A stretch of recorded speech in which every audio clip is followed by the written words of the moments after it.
2 bombshells named John, a truth box of many secrets, and 1 bachelorette blowing up the beach. It's week 4 of Bachelor in Paradise, and we are breaking down all the highlights. What's up, guys? It's Kayla Thompson. Welcome back to Shared News. I finally feel like we're in the nitty-gritty of this season of Paradise, so I'm super excited to break it all down with you guys. But before we do, you know the drill. Make sure you give this video a like, subscribe to our channel, and hit that notification bell. You guys have been so sweet in the comments to me and the other hosts here at Shared News, so be sure that you are officially a part of the Shared News fam. All right, let's get into this week's episode of Paradise because, whew, it was a doozy. So starting off at the top of the episode, we had Sam, who, you know, last episode she was struggling, like she hasn't gone to the bathroom in like 10 days. The doctors are concerned. If she hasn't gone to the bathroom by morning, she has to leave to go back to America to have a surgery so she can go to the bathroom, which is really crazy. And so, of course, at daybreak, Sam has not gone, so she does have to leave the beach. She has to leave Paradise. And it's sad because she feels like she hasn't even cracked the surface with her connection with Aaron S. And he's been so sweet and so supportive through all of it. And yeah, so she's really sad to go, and they have kind of a closure conversation. And when she does go, this is where I kind of get confused because I start realizing, okay, wait a minute. He's leaving. Aaron S is staying. And then Aaron S goes, he says to one of the guys, yeah, it's really weird to have that kind of connection, and now it's just gone. And I'm like, but it's not gone though. You're choosing to let it go. Like, you could absolutely leave the beach with her because let's be honest, like, I don't think Aaron S is getting anyone's rose next week at the rose ceremony. The rose is walking out the door with Sam, so you might as well just leave with her. So it was just kind of weird that he was like, yeah, the connection's just gone now. And I'm like, no, it's not. Like, she's just leaving. Like, you can go still date her outside of this. It was just kind of weird. I don't know. Let me know what you guys think, but I was just kind of like, I don't really get this whole like staying, I guess because it's early on, but whatever. I'll leave it at that. Moving on, we had the first bombshell of the day of John Henry from Charity season of The Bachelorette coming down the beach with sheer fear in his eyes. His poor man was so nervous. He's definitely kind of shy. We kind of knew that from last season on Charity's Bachelorette, where he was pretty quiet. He went home kind of early, but he's actually a really like cute guy. Like, girls were definitely seemingly interested. He said, of course, that his, you know, main interest was in Kylie. He wanted to get to know her and pulls her, chats with her a little bit, but Kylie is definitely kind of like, she's way into Avon. We know that by now. So he ends up pulling Olivia and feeling really comforted by her, super comfortable with her, and so he wants to take her on the date. But as we know, Olivia's been kind of paired with Peter since, you know, the last rose ceremony, and yeah, I don't know, it's not a super romantically solid relationship, not very serious either, but she is torn because Peter is saying, you know, he does want to get to know her, deepen their connection.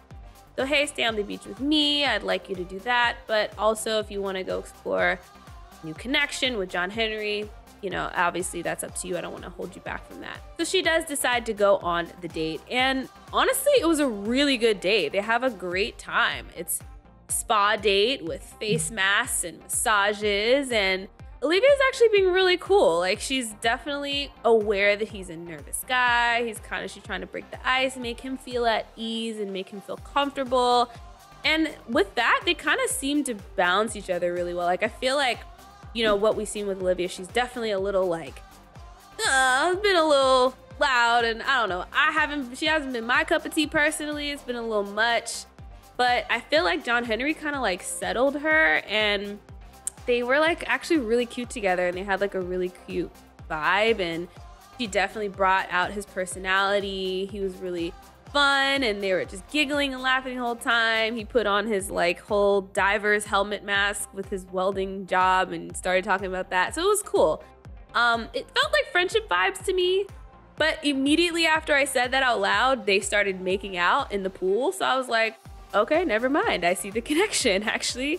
kind of into John Henry and Olivia now. So she does come back super giddy, very into John Henry, and ends up telling Kylie, of all people, which I was like, oh, okay, I mean, I guess they're cool now. I missed that. She does pull Peter aside and tell him that it was a great date, and you know, he says, of course, he missed her and wants to further their connection. And, you know, he's been thinking about kissing her all day. And they do awkwardly kiss where it was like, just, oh, is this the right moment? Oh, I think it is. Oh, really? Okay. And then they kiss it. I don't know. I don't really see it between the two of them. I kind of feel like Peter is just, you know, pressing the gas because now his rose is in jeopardy. I mean, it's nothing against him for it. It's just, I mean, if you were really into Olivia, why did it take you this long to kiss her? You know what I mean? So now Olivia feels like she's deciding between Peter and John Henry going into the next rose ceremony. But in my opinion, you should pick John Henry. Moving on, we had the next John bombshell in John B, also from Charity season of The Bachelorette.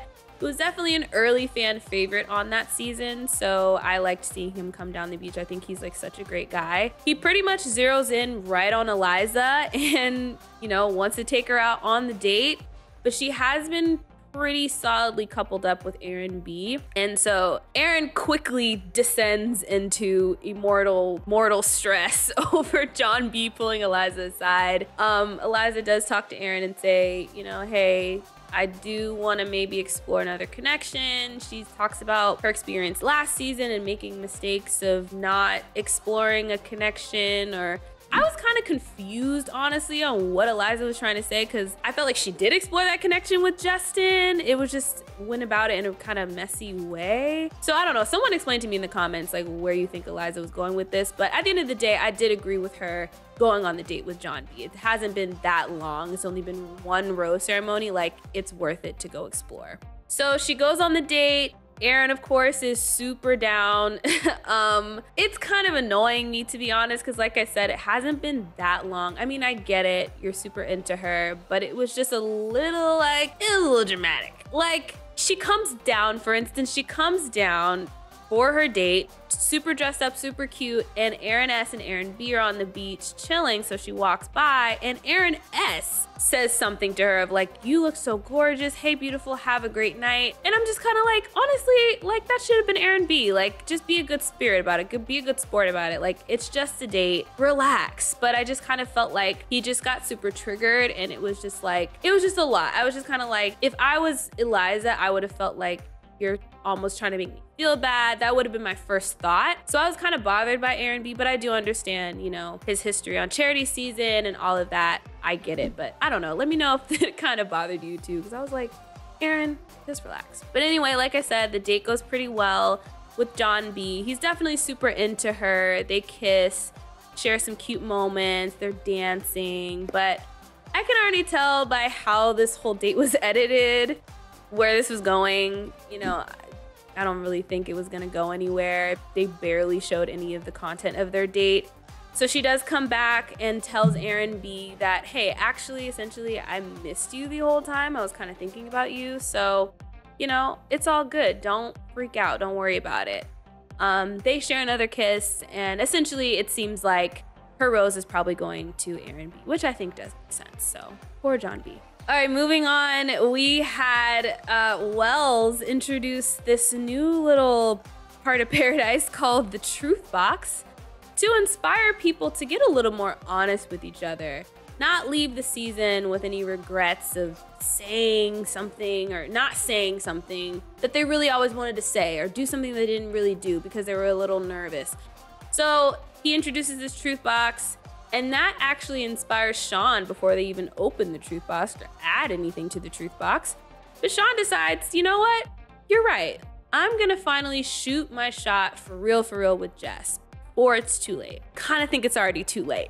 But in the ITM, he does express, you know, he doesn't really feel a spark with Rachel. Feels like, you know, she likes him, but he's actually still really interested in Jess. And after a very horrific original song, he shares Taylor Swift style, which as a songwriter, that was a hard pass for me personally. He does go and pull Jess for a chat. I mean, she pretty quickly turns him down because, you know, yeah, they had that one conversation day one on the beach, but that was pretty much it until this moment of you know, him expressing interest in her. And at this point, her and Blake are just so much further along at this point. Like, it's an easy choice for her to be like, hey, I just don't really feel that vibe towards you. I'm all set. But everyone back at the bar sees from afar them talking and this whole, you know, interaction happening. And so Brayden tells the other guys, you know, hey, I kind of feel bad for Rachel that Sean's kind of making this move. I feel like Rachel's kind of awesome. And we get down to the bottom that Brayden's kind of interested in talking to Rachel. And Blake actually supports him shooting a shot with Rachel. So this is where the issue ensues. Brayden pulls Rachel for a chat and expresses to her, you know, this narrative of Sean is kind of going around saying that, you know, he's actually really into Jess and he kind of feels like you really like him, but he's not really feeling it. And I think he was only saying this to preface him kind of, you know, getting to where he wants to shoot a shot and say, hey, I'd like for us to explore the connection, you know, but he doesn't even get to it because Rachel is so livid at this whole thought of what Sean's been saying that she's like, I need a second, hold on. Sean's been saying what? So she goes, pulls Sean and pretty much goes off. She's clearly really upset. She says as much, she's angry.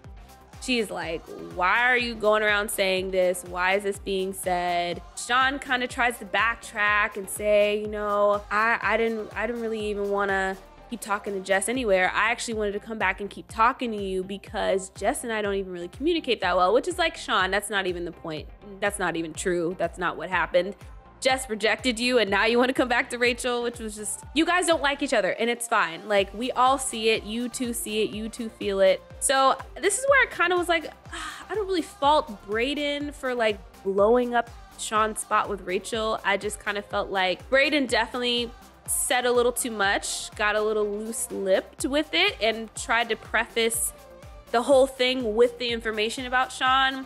And he should just cut straight to, hey, Rachel, I actually want to explore connection, but he kind of messed up there. But honestly, at the end of the day, I'm glad that that aired out because I think Rachel probably would have held on to the Sean thing, maybe. I don't know. It might not have come out if Brayden hadn't said anything. So finally, we get to the actual truth box being opened and the notes being read. And Wells is, you know, deciding I'm gonna read the notes that I think should be read out loud. And honestly, he was reading kind of some softball, you know, notes of, Well pours half shots and Wells pours, you know, half tequila shots and stuff like that. And Aaron S is like, listen, if we're gonna do this, let's do this. Let's break the truth box. I'm gonna read every single note. He goes a little crazy because he feels like I'm gonna go home anyway, so who cares?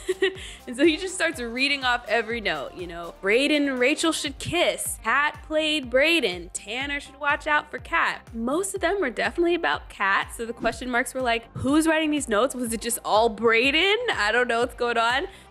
So of course Kat is boiling, and at this point Tanner kind of pulls her aside and does express, hey, I do kind of have these concerns at this point about like the way I saw you handle the Brayden situation when I did come down. Like, it was a little cold. Like, I'm kind of, you know, worried that that could be me next week. And Kat is just super annoyed. She's super angry. She oddly turns on Aaron S. Maybe I missed something, but I was kind of confused at how it was all Aaron S.'s fault. I don't know. I kind of just feel like Kat did, you know, exude all of that. Like, genuinely, she was pretty cold. She did do all those things. So it's just kind of like, it is what it is, Kat. But finally, Brayden and Rachel do chat one more time after reading the note of, oh, Brayden and Rachel should kiss. And they do decide to kiss, making the truth box note happen, and they're making out. And I didn't really know how I felt about it personally. I did see that, okay, there's a little chemistry going, but I kind of also felt in my bones like I don't really think this is gonna go anywhere. I feel like this is like, you know, in the moment, emotions boiling from like a lot of stuff that's happened the past few days, even that night or the night before with Sean, and just like all of that. And then it's just like they're good kissers, I guess, so they're just kind of into the kiss, and you know, they've had some drinks. I don't really know if there's like an actual deep connection there, but who knows? I could be wrong. They're definitely having a date next week. But also keeping in mind that during Charity's finale of her Bachelorette season, we did see Brayden and Rachel sitting next to each other. And I actually think that that means that they're not together, because if they were, then the franchise would be trying to keep it under wraps and not sitting them right next to each other during it. But at this point, that's pretty much where the episode lies. We've got a lot of guys, you know, roses up in the air, whether they're gonna stay, whether they're gonna end up going home. There's about 5 guys in jeopardy of going home. And so next week we do see that there is a new person coming down the beach right before the rose ceremony, a new girl to add an extra rose. So we'll see who that is and see who gets her rose. But like I said, that kind of wraps up this week's episode. There was a lot of drama, so be sure to let me know all your thoughts in the comment section below. Don't forget before you go to like this video, subscribe to our channel, and hit the notification bell. Once again, I'm Kayla Thompson. Thank you guys so much for watching. Make sure you follow me on Instagram and on TikTok because I would love to connect with you guys there. But I'll see you guys in the next video.